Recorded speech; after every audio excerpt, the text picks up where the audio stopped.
The island of Lesbos has a unique cultural heritage. It has touristic activities and agricultural activities.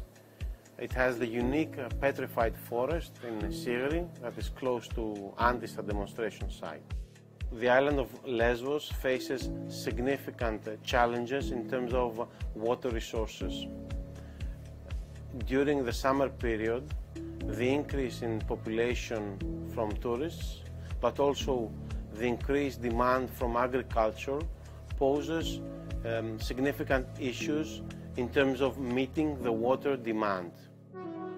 A significant amount of water is provided through groundwater reserves, which are being depleted at a significant pace. Idrousa is a Horizon 2020 project funded by the European Union. This project develops nature-based and other engineering solutions at decentralized level in order to recover non-conventional water sources. Within the project, we have developed a completely circular solution for the management of wastewater of a village, the village of Antissa. In this system, we valorize not only the reclaimed water that we produce after suitable treatment of domestic wastewater, but also we recycle the nutrients that are inherently contained in wastewater.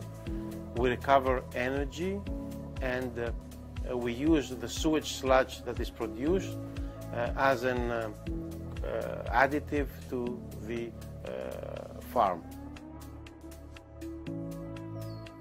The system was installed here in Antissa to treat the domestic wastewater of the village in order to produce a final effluent that is suitable to be used as fertigation water due to the scarcity of fresh water for the agriculture here. Hydrousa provides a solution applying a UASB reactor, which is an anaerobic treatment reactor, combined with constructed wetlands, one of the nature-based solutions for wastewater treatment. The water after the final effluent is stored in an irrigation tank where pumps are installed to irrigate the Hydro 2 agroforestry system. The expected impact for Hydro 1 is to produce something that can be reused, especially in such places where, for example, fresh water is scarce. Idrousa project has made a significant impact at policy level. Through the findings of the project, it will be possible to shape future policy documents related to water and wastewater management.